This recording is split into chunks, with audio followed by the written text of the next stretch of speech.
Get excited because we are rapidly approaching the kickoff of the rebirth of the Backyard Brawl.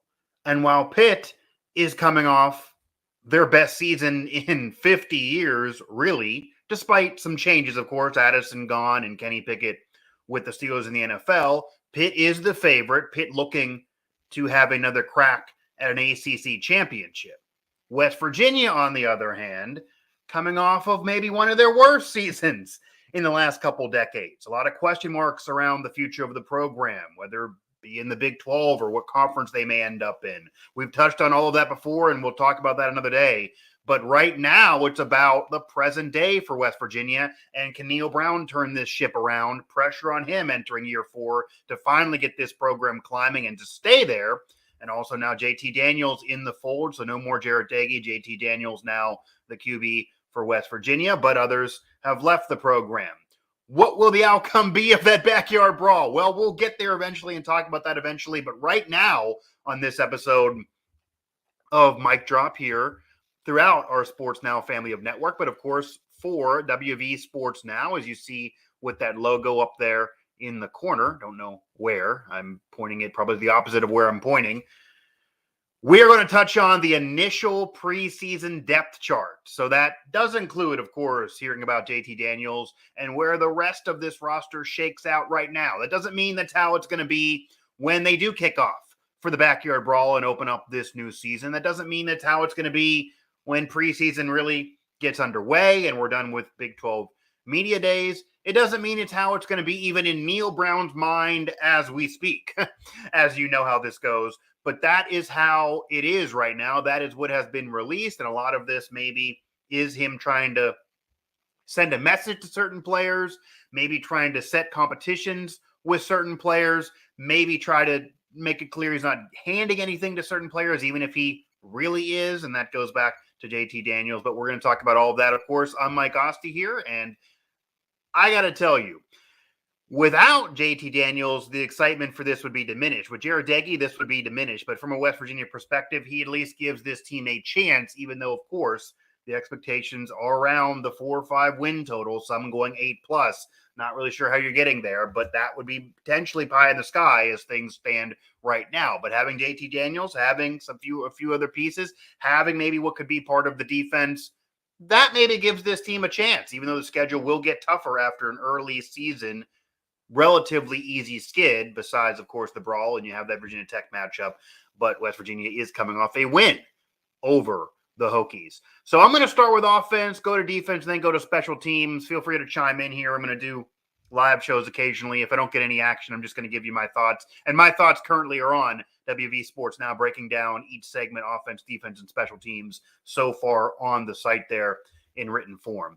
So, of course, to start it off, it's what everybody wants to know about, what everyone's talking about, what everyone's thinking about, and why there is any expectations really or excitement around this program now with the rest of question marks that still exist. And this maybe is that part that can save things for Neal Brown because, yeah, Nico's there for the future and the QB situation maybe is okay recruiting-wise for the future, but he got to get there. You got to still be the coach. You got to figure things out and get more wins right now. You do bring in a top recruit who's had major program, big-time conference experience at USC and at Georgia, and injuries derailed him at both stops. And Georgia eventually won a national title with the man that replaced him. So he now is looking to save his college career, save a chance at the pros, and Neal Brown looking to potentially save his job at West Virginia while save a program that wants to get back to glory. A lot of pressure on all different sides, but they come together and it makes sense. As it stands now, though, Neal Brown's not going to hand it to him. So that's why you see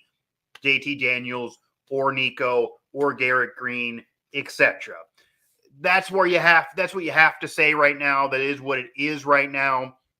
So JT Daniels is not currently slotted in there at QB1, but let's make this clear. Will Crowder also in the mix there? JT Daniels or Will Crowder or Nico or Garrett Green, I believe, is the official order that Neal Brown put it towards.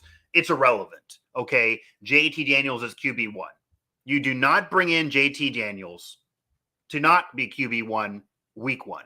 You do not bring in JT Daniels to sit on the bench. He's running out of time. He got to save his college career. He's the top prospect. He's the veteran. He has put up numbers and has thrown bombs going back to USC. Yes, he's been injured a lot, and maybe he'll get injured again. That's why maybe there's a reason for some pause with everyone out there saying 8, 9, 10 wins because of him. And nothing's guaranteed. We will get to the weapons or maybe lack thereof in a moment here. It also will all be about the offensive line and keeping him upright and keeping him healthy.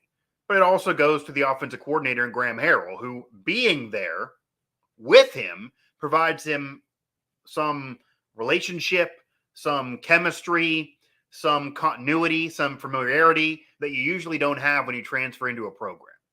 So Neal Brown, who was that offensive guy, hasn't had an offense work at WVU except for, say, playing LIU and even Kansas. It didn't really work out that well.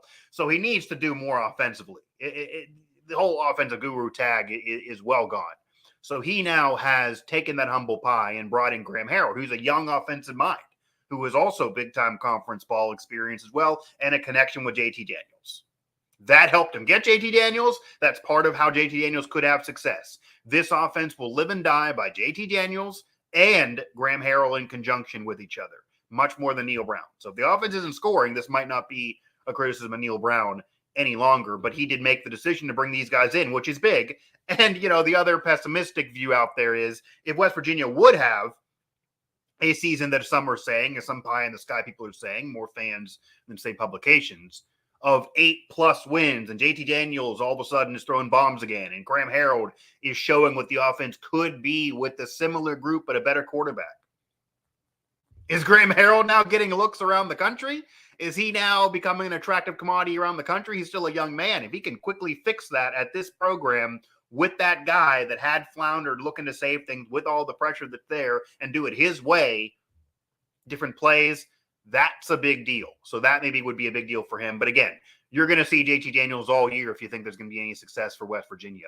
Garrett Green last year, going to Garrett Green here, because I know that was maybe what some thought before looking into recruiting before JT Daniels came to be. That's what some wanted last year even. Some called for Garrett Green to replace Jarret Doege midseason. And Jarret Doege put up some numbers at times, but of course he wasn't really that guy that you felt like you were going to win at a high level with. He also made too many mistakes.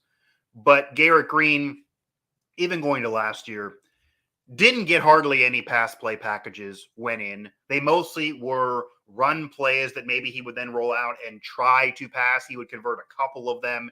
He rarely was brought in to actually play quarterback.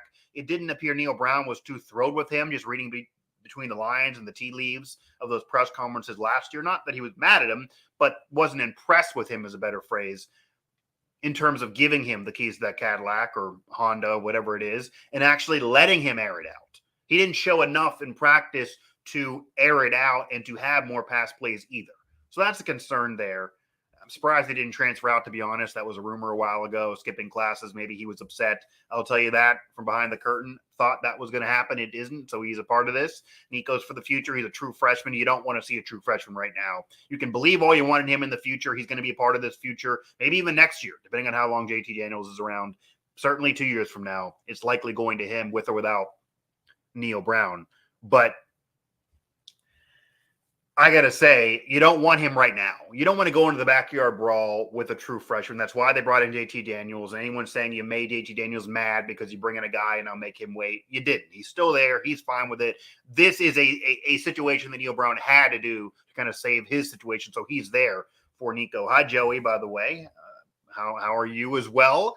And I won't read the rest of that. But, yeah, that's a little slogan that Mountaineer fans do say to Pitt, which you're going to hear more of. Maybe you're going to hear at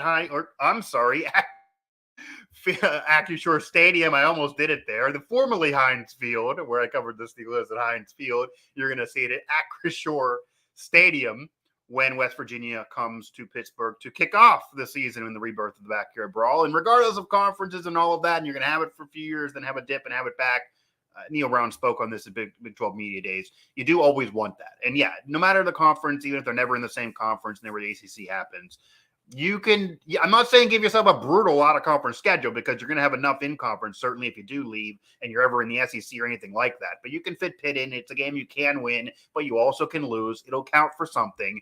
Maybe you fit something else in, some cupcake games in, depending on what conference you're in, maybe one that's okay. Don't want to have it be too brutal of a schedule, but this it feels right. So, Joey, I appreciate that. I won't say it all, but you guys know what I'm alluding to. It's about eating something, I guess, to Pitt fans. So, how are you, Joey? But not only is it about the QB play, and it is about JT Daniels, because it is. It's about him, Graham Harrell, etc. It also goes to the running back position, because the offensive line needs to really improve, but when they improve, they got to help. They got to help JT Daniels, but also got to help the running game. Tony Mathis Jr., not too much experience there. Not many carries. I believe, 90 carries at this point? You saw him in the bowl game. What does that show you? Okay. Big shoes to fill for Neal Brown, who had a little bit of an off year last year after having a great season the year before, and maybe some could say that was the offensive line that was the problem. That puts pressure on them again to step up this year, and most of that is solidified, by the way, despite maybe one battle that I'll get to in a moment. But that's a major question mark. Obviously, he's the top dog right now on the depth chart. That's interesting that they're already out there, so it's not really anything that anyone can wonder. He's certainly the guy. Justin Johnson Jr. is number 2. Jalen Anderson, number 3. It's going to be the Tony Mathis show. Obviously, they're going to maybe try to involve others, because is he a guy that really can handle the rock like Neal Brown did? It might depend on the offensive line again, but he's an unknown. And the idea was for Lynn J. Dixon to kind of compete and get in there and make it a thing and maybe get some carries himself and either split time or become the featured back. He was the transfer from Clemson, but he then left the program before ever playing a game. So it's Tony Mathis, sink or swim. And that is a concern. Absolutely is a concern. Maybe absolutely more of a question mark than the QB situation, because at least JT Daniels has put up numbers and shown you what he can do when healthy at other programs. Tony Mathis, it's his time, and he's going to be the starter, you would figure. Moving on to receivers, though, this is a big deal as well. And this is a part of maybe a little bit of a chain with the Graham Harrell offense. So the Graham Harrell offense is really going to hinge on the slot receiver. He's going to involve a lot of these receivers. He's going to want to air it out. He's certainly going to believe JT Daniels can do that. He saw him throw bombs at USC with him just a few years ago. So Bryce Ford Wheaton is going to have a real opportunity here to step up. He's really going to have a real opportunity to step up. Not junior. Tony Mathis is junior, by the way. But Bryce Ford Wheaton is going to have a real opportunity to step up as that X receiver. He's the true wide receiver 1. He's the veteran. He's put up numbers before. He's the big play potential guy. He should step up and be even better now with JT Daniels if things go right. And in the Graham Harrell offense, he should be that big play guy. He needs to step up this year. He needs big plays, and he can do that. But you also got to look for the slots position, which now is Reese Smith with Sam Jones going to the Y. Caden Prather, by the way, is the Z receiver, and I'll give you the rest on the depth chart over there at WV Sports now, because obviously that's really, when you're looking at receivers, it's about those X, Z, H, Y, those top 4 really, as they figure out the offense and scheme against. But yeah, others will get looks and will get time. But Smith is going to be a big deal as that in that 8 spot, because that's the slot position for Graham Harrell in his offense. He will use it. He absolutely will use it. Go to for the Steelers, for example, if you're talking about who's going to replace Juju in the slot. He didn't want to be there, but he was there. And is it Claypool, whatever? Deontay Johnson, for example, is the outside. Claypool's the slot. That's what makes sense. It's probably what's going to happen for the Steelers. Think of it now with Bryce Ford Wheaton outside, wide receiver 1, and Smith in there at the slot, and the rest will kind of figure it out, spreading out the offense. So that's a big deal for sure, is who will be the slot when the season starts, figuring it's Smith, and how that position will perform, because that's a big deal under the Graham Harrell offense. And Bryce Ford Wheaton got to give you more. I'm not saying that he's not been the number 1, but a de facto number 1 because he's at WVU. They need even more from him, and there's an opportunity for more from him. Yeah, the name change. It's hard. I mean, look, Acting Sure is about money. It's about money. So PPG Paints is now the Penguins Arena. It was Consol Energy Center. Names changed. They could change quickly in only a few years of having been there. Heinz Field had a sweet deal, for 20 plus years. They had a pretty sweet deal. They didn't want to pony up the money that Acashore put up. There's a Steeler connection there with a Steeler fan that's involved. It's a Michigan-based company. Who cares? It's about money. So petitions, being upset, all of that, it's not going to matter. It's hard to remember for sure. Manning will always think of it as Heinz Field, but I'm not going to cry about it. So I see that's going on here in the chat. Yeah, it's going to be hard for me to remember too. I almost said Heinz Field, to be honest with you. It's Acashore Stadium. It's where the Steelers play. That's home of Pitt as well. And yeah, maybe you're not going to like him if you're a West Virginia fan, because obviously they're going to align with Pitt now. But that's just the name. That's the name. Names change. Things are not forever. And yeah, they could go Art Rooney Field or Three River Stadium again, or Art Rooney Field at Acrisure Stadium, Art Rooney at Acrisure Stadium, whatever you want to do. They don't want to do that. They put up the money. It's up to them. They don't want to do that. So it's all I'm going to go about that. And that would be interesting. Gotcha, Joey. No problem. Happy to have you join me there briefly. Feel free to also comment after this video is posted archive. Also, of course, head over to WV Sports Now. So no problem there. I know you said you have a meeting, so I'm going to, yep, there you go. See, I can flip it. Visit WV Sports Now right below. Joey will do so after this show. You'll see this show. You'll see the written analysis. Everything will be there. That's the point of this. That'll be where our coverage is off season, all season long here of Mountaineer football, basketball, everything else here with West Virginia Athletics. And we, of course, are part of the Sports Now family. Subscribe to all of these channels that you're seeing this: Pittsburgh Sports Live, WV Sports Now on YouTube, etc. Even mine. I think I threw it there as well, my personal one. But going back to the depth chart. So again, it's all about Tony Mathis. Can he do it? It's an unknown, but it really hinges on the O-line. We haven't seen enough from him to really evaluate, but we will certainly see. And then you go to the receivers, as I mentioned. Bracewell Wheaton, a lot of pressure, needs to step up. It's really about Reese Smith at the H, but maybe that'll change. Sam James is maybe who I thought would be in the H spot. That is a big deal in the slot for Graham Harrell. Going to tight ends here, and this is interesting. This is interesting to me. So right now you have Brian and 1 and Mike 2.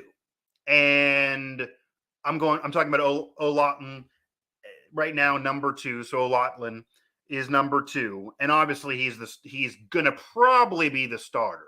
So Michael O'Loughlin probably is gonna end up being the starter. He's coming off an injury. He's needing to repair himself from an injury. This almost looks like he needs to work his way back into the good graces because he's coming back from injury, figuring he's probably going to be the number 1 here. But this also could be a big deal to move the chains in a Graham Harrell offense.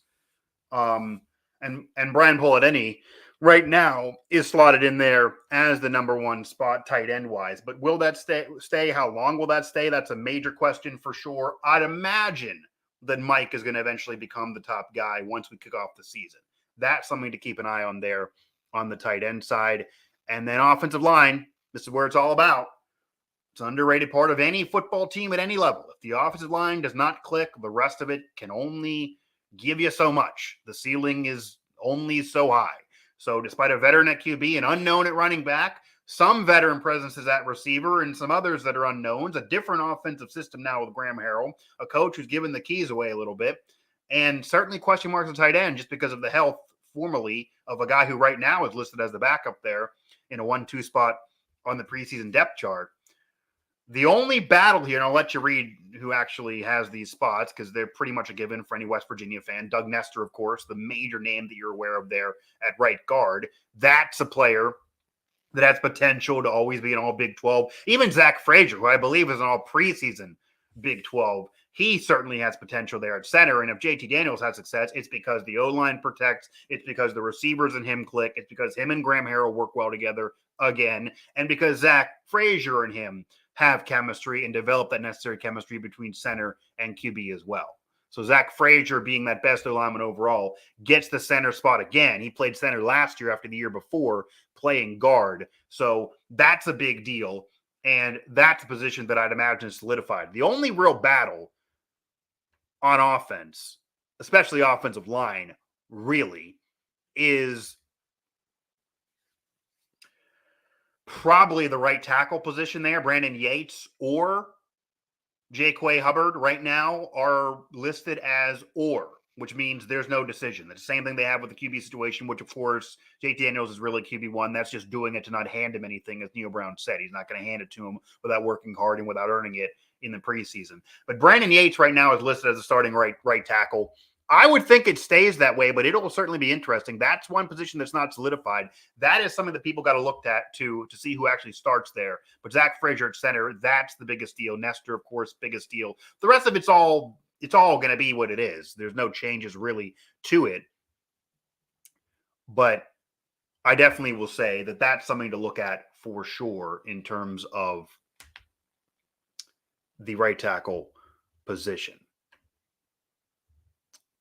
And now, and again, WB Sports Now, well, it's not actually down there right now. I'm trying to, doing these live makes it a little bit more of a thing to finagle. But WB Sports Now, bottom of the video, head over. You can find all this written wise. It's pretty easy to go there.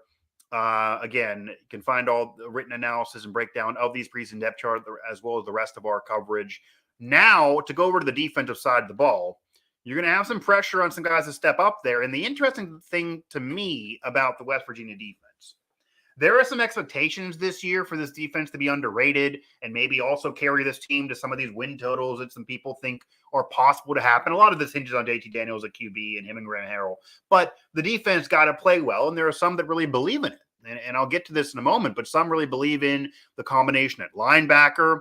Obviously, Dante Still's still there. Charles Wood's still there. He's getting a lot of love as an all preseason Big 12. That all could lead to a solid defensive unit for West Virginia. And by the way, the reason why this team has not been great the last couple years, it's not been on the defense. Okay. The pressure there is on Neal Brown was supposed to be a guy who could help the offense. And yeah, they're coming up Dan Holgerson where it's just points galore and not much defense. You bring in Neal Brown, he's supposed to be an offensive guy. And it's basically been defense and not enough offense. And this goes into even a couple years ago. They entered a season after the Vic Koenig controversy. And if you don't know it, look that up. He was a longtime assistant coach. He had a relationship with Neal Brown. He was brought in by Neal Brown to kind of fix the defense and make him the defensive guy. Neal Brown could kind of give him the keys there. Obviously, said some things maybe he shouldn't have said, or there were rumors that he did. A relationship with a former player didn't really seem to click because of all of that, and he had to be dismissed. And that was emotional by Neal Brown. I know this for sure from speaking with people that were really in the know there. That was something that Shane Lyons let him have rope and just leeway and make the decision on that. But that was his kind of mentor and guy he brought in to do it there. So that was a tough situation. That was a tough locker room situation, and they entered that season. And for the first few weeks, we're one of the top defenses in the country.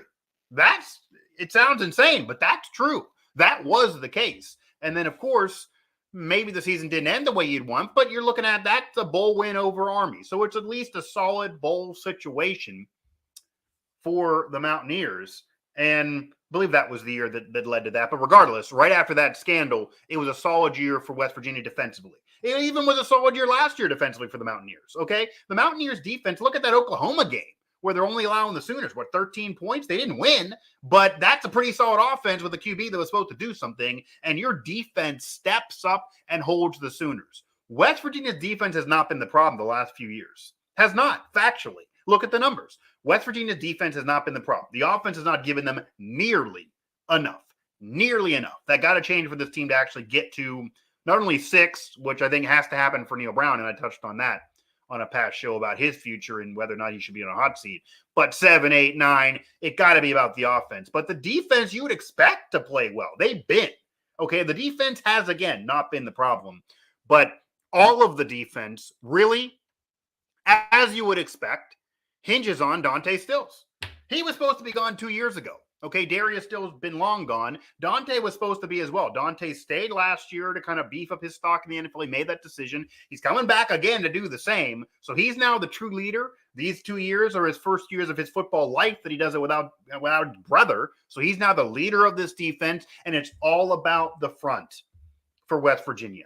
There maybe are some weaknesses in other spots. Maybe the secondary is a bigger weakness, you could argue, certainly more than D-line or linebacker. But Dante Stills is a leader of this. He's going to put up the numbers. He's going to have the big games. He's going to have the playmaking plays. You got to figure if this team goes anywhere, and he's been the last couple years. But they need him to go to a different level even. I think they even need more out of Dante Stills, and then you got to get protection otherwise. You got to get something from the others, certainly from the DN position there with Alston, Sean Martin, etc. Got to get some pressure on the QBs. Got to get some sacks. Got to be able to stop the run, which maybe has been a problem for West Virginia at times. But Dante Stills is the guy. This is all going to hinge on Dante Stills. Can he get to another level? Can he get enough around him? So that's a big deal. And you go to the linebacker position now, and this goes into a situation, and Lance Dixon here is the guy to look at here, but maybe for West Virginia to have one of the top 1-2 punches at linebacker in the conference, if not the country. That's what some are saying. Who knows if it'll get there, but there's some pressure. There's an ability here. And really, this is about the 1-2 punch as well, obviously, with Lee and Dixon. If they go deeper into this, if you're seeing much more time from the rest of it, then you got some problems. West Virginia really could have a top-fledged linebacker group, but that is what a lot of this hinges on as well defensively. You go to cornerbacks, you're going at Andrew Wilson and Charles Woods, of course, the L and the R in terms of cornerbacks. Again, like the linebackers, you're going to have to see a lot from these two. And Charles Woods is a all preseason Big 12. So the expectations are there for him even more so. And you got to get production from them. I would think the secondary is weaker than the front, than the D-line, maybe even than the linebackers. But Charles Woods certainly at the end of last year really stepped up, and that's why he's getting preseason love right now, maybe not as much prior to that. But if he can turn that up a little bit more or even carry over from where he was last year, the secondary will be better than some think. That will help the defense, and maybe this defense can carry the day and create some turnovers. Can they create turnovers? Charles Woods needs more of that. Needs to do it like Charles Woodson did it back in the day at Michigan and the NFL. So that's a big deal, but I would still say the secondary maybe is the weakest part for the defense. And then you go to the safeties as well with Burks and Floyd, Mallinger. Again, it's part of maybe a weaker part of this defense in terms of the safeties, in terms of the secondary. Woods maybe could carry the day in terms of creating turnovers. They need more production, obviously. You need Aubrey Burks to step up. He right now is the starting free safety, which is a big deal. Kind of think, Troy Polamalu, Ed Reed type of thing. He's going to be flying over the place. You kind of need that from him to be able to cause some havoc there defensively. I don't know if that's been there enough. And again, which I feel like as we pause and as I now transition to special teams in terms of this depth chart breakdown, the initial preseason depth chart breakdown here for West Virginia for Neal Brown, I will throw up a reminder yet again. Sorry to annoy you. Again, visit WV Sports Now for all of your coverage throughout this offseason and season. But now you go to special teams, and you may, don't turn it off. You may special teams. It's not the excitement of offense and defense. For West Virginia, it can be. For West Virginia, it is, actually. They have an all preseason Big 12 member on special teams. You know who that is. That's Casey Legg. Has the name that fits in with the craft and with the job, but he's been doing more than just being a fitting guy off his name, okay? Former soccer player transitions to kicker at West Virginia. Where have you heard this story before? Pat McAfee. Obviously, it worked out very well for him. Became an NFL punter, punted it, and kicked off in his Super Bowl, and now is a media giant. He's a media tycoon, obviously, signing WV contracts. What do we have a story, by the way, on WV or on WV Sports Now? I wish it was on WWE, actually, but WV Sports Now. He's with WWE. Casey Legg, one of the better kickers in the country. Certainly one of the better kickers in the conference. Certainly one of the more underrated kickers in terms of accuracy. I believe he only missed 4 kicks all last season. Didn't miss an extra point. Was 100% extra points. That's what you want. And he kicked almost a 50-yarder. I believe a 49-yarder was his longest. So Casey Legg is a great weapon for West Virginia to have. And this year, he doesn't have to worry about kickoffs or anything else. He's going to be in there as a place kicker. So he will kick field goals. He will kick extra points. He will drill them. He will be money. And West Virginia now will have a kickoff specialist. That'll be a big deal. That'll be a difference. That'll be a boost maybe to this West Virginia special teams unit. That'll be a big deal as well. And then again, it really is all about Casey Legg. You need him to repeat what he did last year. Certainly, if they do score more often, he has more extra point opportunities. He needs to continue to convert them, regardless of what the percentage is. You want him to have more opportunities, but he needs to convert most of them, to say the least. And then certainly, they need more touchdowns than field goals, but when they get down there and it has to be a field goal, you want to have the confidence in Casey Legg, and you certainly do right now. So Parker Grothos, though, is the kickoff specialist for West Virginia, and that should be a boomstick for WVU. That should be a big deal to take that off Casey Legg. That combo should be solid, but Casey Legg, one of the better kickers in the country, certainly in the conference. So that's a big deal for West Virginia to have. And again, preseason, all Big 12 with Dante Stills, Charles Woods, and Zach Frazier. Those were the 4 So one of them is on special teams for WU. That's a big deal to have that. So going down and, you go to Ole Straw at punter. That's an Aussie-style punter. So it's a true freshman Aussie-style punter. I'm not going to lie and sit here being credentialed or not that I can tell you much analysis here. Haven't seen him do it. Obviously, that maybe gives you some pause when you have an Aussie-style guy. Maybe you're concerned. That's going to be entertaining if nothing else. But, of course, it's very, very important if he goes out there and can't be accurate, because a lot of the Aussie-style can really kick it, can drill it, but can they be accurate? If he can't be accurate, your field position is going to be a problem. That's going to be an issue for you. So you have an Aussie-style punter and Ole Straw. That'll remain to be seen. But that'll be entertaining, if nothing else. Sam James is the kick returner and punt returner. He's the guy, if you're going further in the depth chart, and Jalen Anderson, by the way, is listed in there as the number 2, at least as the kick returner. Davis Mallinger listed as the number 2 for punt return duties. So it's interesting that if it's not Sam's, who is the guy for both spots, you now have a different guy for kickoff return and punt return. That's interesting, rather than just have a 1 or 2 punch for both. So it shows Neal Brown doesn't really have much confidence in terms of a backup doing it, or doesn't want to have to rely too much on that guy, because he is relied on to do other things, both on the defensive side of the ball. Obviously, Mallinger and Anderson are going to be heavily relied on for other things. Sam James, who, again, we talked about the slot position move from the H to the Y, maybe a little bit less important to the offense as a receiver, but really going to be important as a kickoff returner or punt returner, because they need to be able to have solid field position for themselves, for JT Daniels, for Graham Harrell, for Tony Mathis Jr., for the O-line, Bryce Ford Wheaton, etc. They need the position. That was a problem in the past for West Virginia, so that's a big deal. Pressure on Sam James to step up there. And Holder, just hope they have steady hands. I did put that in there, by the way. That's just reading literally off of what I had written. But, of course, that's all you would have got, what you got to hope for in terms of a Holder. But this is really all about West Virginia improving in a few key spots. Okay, can they go from 6 to a mediocre bowl game in which they didn't even win? Can they step up and give you enough, even though the schedule will get a little harder at the end of the season from it being pretty easy early on besides the brawl? You beat Tech before, Kansas and Towson. At minimum, you got to have 2 wins out of your first 4.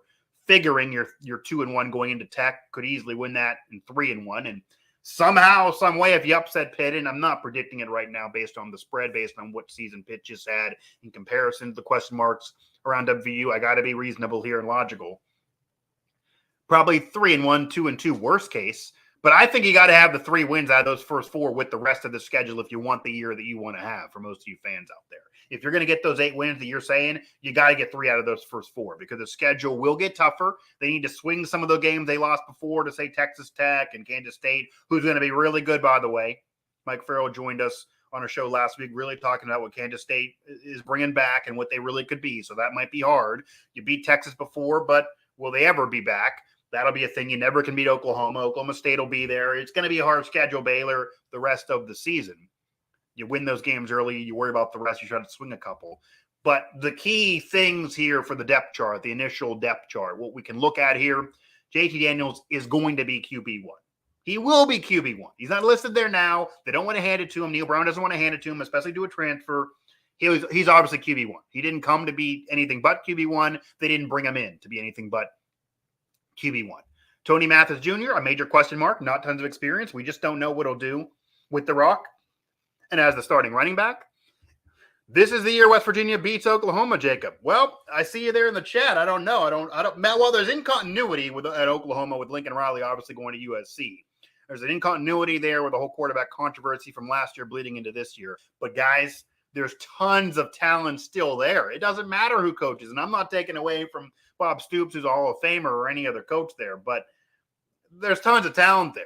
It's Oklahoma. It'll be harder for them in the SEC, but we're still in the Big 12 right now, and it's Oklahoma. There's tons of talent still there. I don't know if I can go that far, but they were close. Remember, that was a great defensive showing from the WU defense, and again, the defense has potential to be even better this year. But key spots, West Virginia got to improve. Got to have the QB situation be what many think it can, and that's Graham Harrell also in terms of JT Daniels. That connection got to work. I'm not saying he got to throw 3,000 plus yards and be maybe what he was supposed to be at USC or coming out of high school, but got to get close to it. Got to be throwing bombs again. Got to be able to air it out, have big plays, be accurate with the football, and stay freaking healthy. But that got to improve. Less mistakes, too, because Jarodegi made too many of those. Got to improve at QB, what many think they will with JT Daniels. You figure you're going to. Tony Mathis Jr., question mark at RB. Can Bryce Ford Wheaton step up? Can they get something out of the slot position, whoever's there? Can the O-line be better? Because that hinges around it all together. They got to get a kickoff return game going with Sam James. Is that going to work? They got to get that. They got to have field position be right. Casey Legg got to complete what he did last year again as one of the better kickers in the country, and now just doing it as a kicker instead of having to worry about kickoffs too. That's big, but he got to repeat himself. Casey Legg got to do it again for that to be big for West Virginia. He got to be that secret weapon special teams-wise as a place kicker who, again, is a preseason all Big 12, so should do it. Only missed a few kicks last season. And then the defense. Again, you're going to have that 1-2 linebacker punch you're talking about that many feel you should have if you're a West Virginia fan. You're going to get more from the secondary besides Charles Woods. You got to get turnovers. You got to do something and create there in big plays outside of just Woods. And then, of course, Dante Stills, can he go to another level and get to where his brother was at WVU if he really wants to get to the pros? Because West Virginia has him now for 2 more years than they thought they were going to have him. All of this, though, tons of pressure on Neal Brown this year. A lot of question marks still remains to be seen before the Backyard Brawl. We're less than 50 days away now from kickoff, the rebirth of the Backyard Brawl. Not too many battles, to be honest with you, except for maybe right tackle. Obviously, there's one at QB, but it's going to be JT Daniels. If it's not, you really got to wonder what the hell went on this offseason, to be honest with you. That would be wild. But it all hinges on how JT really plays and how him and the coaching staff work, and at least there's continuity with Graham Harrell. So that'll do it for this edition of the show. Again, find us at WV Sports Now. As I throw the banner back up there, find us at WV Sports Now. Subscribe to wherever you are watching or maybe listening. If somehow you're running and have YouTube Premium and you can just put it in the background like I do, fine. But subscribe to any of these channels that you are consuming this content on. Also find me on Twitter at Mike Asti 11 on Twitter. Of course, our outlet at WV Sports Now. Follow us on Twitter where all of this gets promoted and certainly lives. It's free to go over there. So I don't see why not. And again, WV Sports Now for all of our off-season, season coverage. We're going to be in the know for sure about what's going on, and we will take you to the Backyard Brawl and then beyond. I do see one more in the chat there. Okay, I'm looking for Graham to call 20 to 25% of the plays, which moves the O-line, screen sweeps, reverses, etc., in order to not let the opposing defenses take advantage of our weakest spot on offense, the line. Yeah, the line has been the weakest. That's why some said Letty Brown had such a bad year last year. You figure they'd be a little bit better. There's not much competition there. Zach Frazier and company should be better, more experience. That should be improved. How him and JT Daniels connect is a big deal. And, of course, Nestor and company. That should be better. But will it be good enough? That's a major question. And Graham Harrell, yeah, again, I expect him to be heavily involved. I don't know percentage, but heavily involved in this offense. You got to figure there's no reason for him to be there otherwise. I'm not saying that all of a sudden Neal Brown is just going to say, go do whatever and not even look at things. He's the head coach. He's the CEO. It's a major program looking to save themselves. He got to be involved to save the program and himself.